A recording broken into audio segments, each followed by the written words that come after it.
Friends, this is notes for page number 12, that is fourth topic in graph theory, that is connectivity, and the definitions are given. First one, this is the definition of a path. So two definitions are given for a path. Now observe this definition.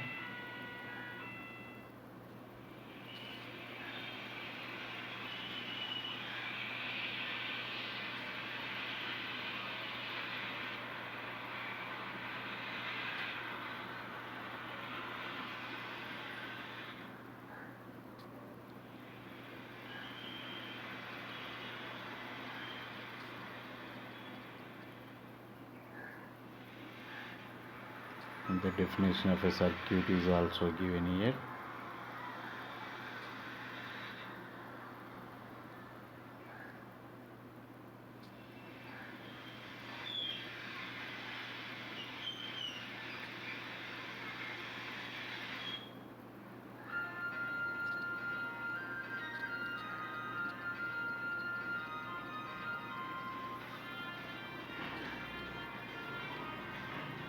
And this is the definition of a path and the circuit of a path, and how we will calculate, how we will get the path and circuits in a graph. Example is given clearly, and observe this one. Now this is the example. We can find out path, simple path and circuits.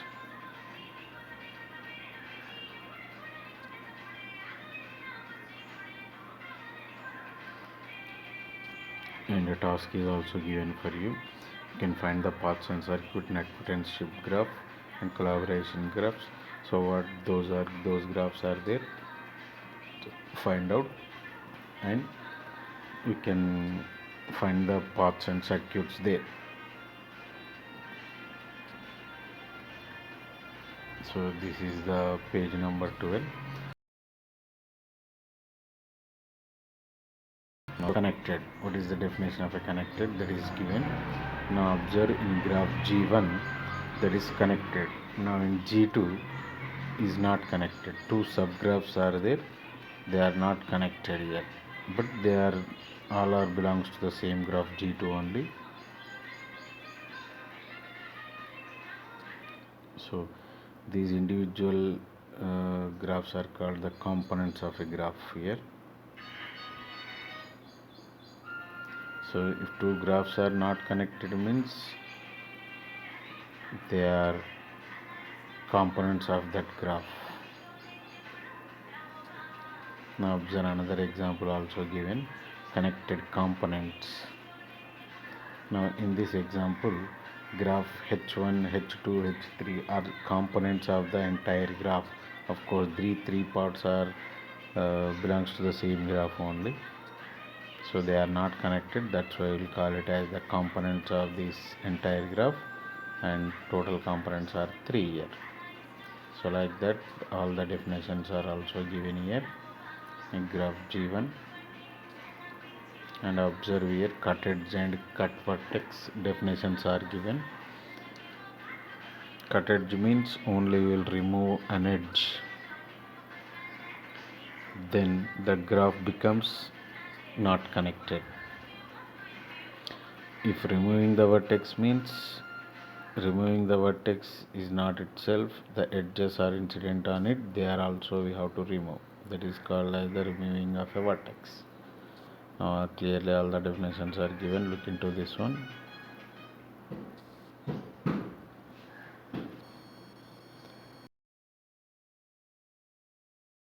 Connected, definition given, strongly connected. So clearly see the definition of a strongly connected. Of course, weakly connected also there, the definition, so you can see later there.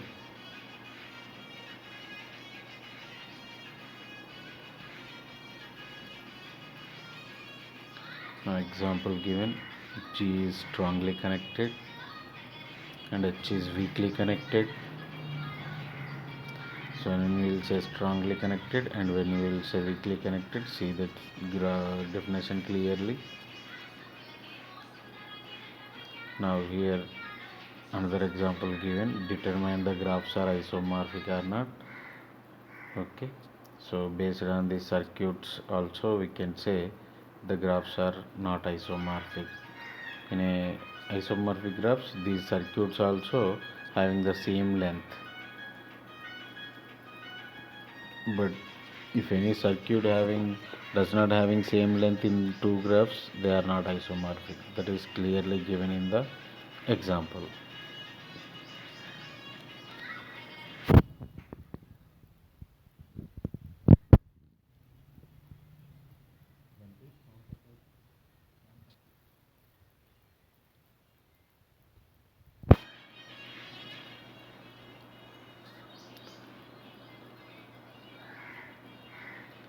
And another example, determine whether the graphs G and H are isomorphic or not.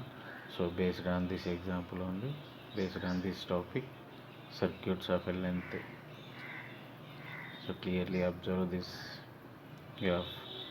So both having the simple circuits of length 4, length 3, length 5 also. So if they are all satisfied in the another graph also, same circuits of length, same length, then it may be possible to get an isomorphism. Okay, but not sure. But the function should satisfy the all the properties of the remaining. Here the function is satisfying all the remaining properties, nothing but adjacency property, then we will say that the given graphs are isomorphic.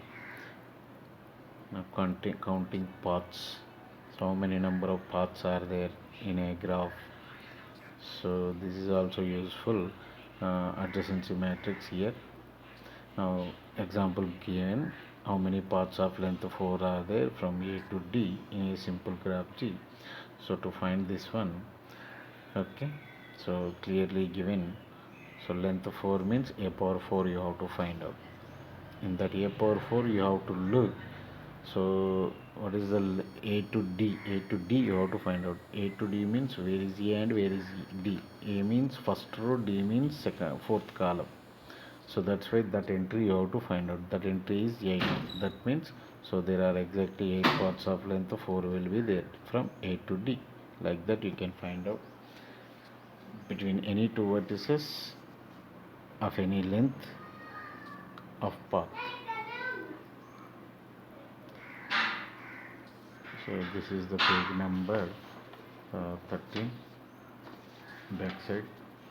Next we'll go for page number 14, and the definitions are given, some loop definition, circuit definition, so which are important for us in a Euler and Hamilton paths. Okay, so this is the fifth topic in our unit, so very important one, Euler and Hamiltonian path. So definitions are given. Euler circuit. Now observe the Euler circuit definition here. So we will call a Euler circuit.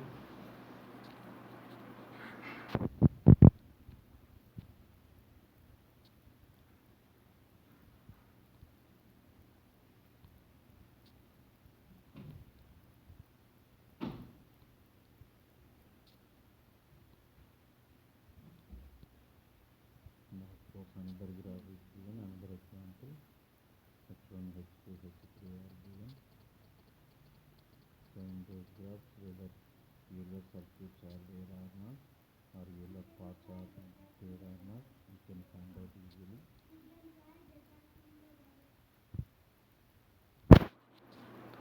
You can find out easily in this example whether Euler circuits or Euler paths are there. Now some notes are given, very important for this one, so you can check in the notes all these things.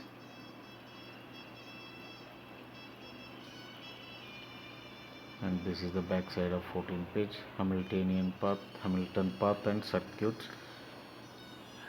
So what is Hamilton path and circuit? You can see here the definition.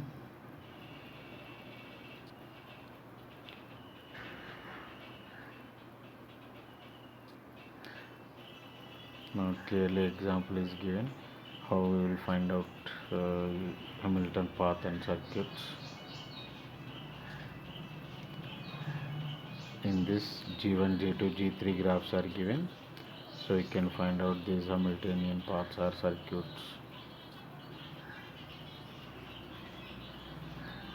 And another example is also given, G and H. For here also you can find out the paths, Hamiltonian paths and circuit, and a task is given for you.